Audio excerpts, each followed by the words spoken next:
Circling a thermal, you survey the ruins of Gumbangia country, ancient rainforest uprooted to paddocks and orchards, gardens and roads. Your 2-meter wingspan shrunk, your small trapezoid tail a giveaway. You could be scouting the whole planet, the entire mess, as intimately as Jan de Heem painted a table of desserts, surveying mercantile forms of gouge, bore and bulldoze, mutating with oil since loggers reached these valleys. Jagun was bird quiet. We arrived back to screaming crows. A goanna slips behind our bonsais, the 2-meter reptile lumbers towards the compost. Hard to see. Our mostly native garden is now jungle threshold.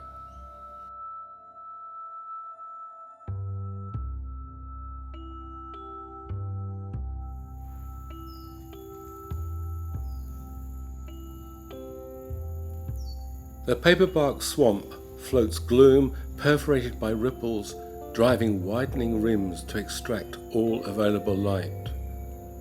Further on, spume sluices the 4-wheel drive track, running with brightness.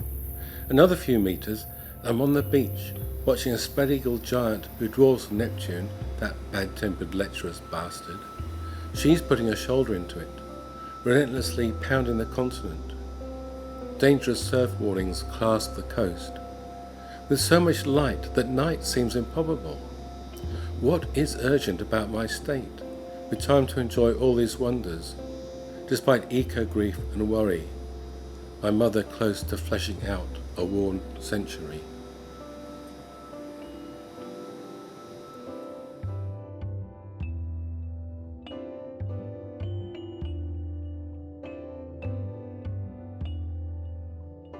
The green tree snake, sunning itself on the balcony, lifts its head when I get close, then returns to doze when I retreat.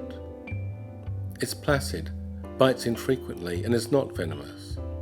A younger one, beautifully blue, is stuffing a frog below. We've had one in the house before, and a red-bedded black trying to break in. More than 150 venomous species live in Australia, much maligned since Genesis. The 2 or 3 deaths a year are mostly by eastern browns. The initial bite is often painless and difficult to detect, but the venomous cocktail of neurotoxins, procoagulants, cardiotoxins and nephrotoxins can fetch death in under 60 minutes.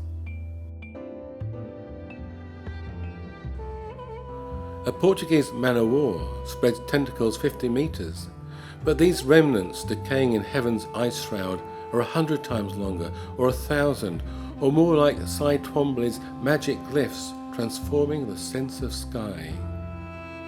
I can't keep my eyes off their tenuous erosion, their hues leisurely losing focus like thoughts rotting into thin air. Surfers on the break off Old Man's Hat, do they see what I'm seeing?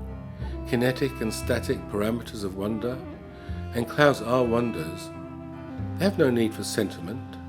Try to be a rainbow in someone's cloud.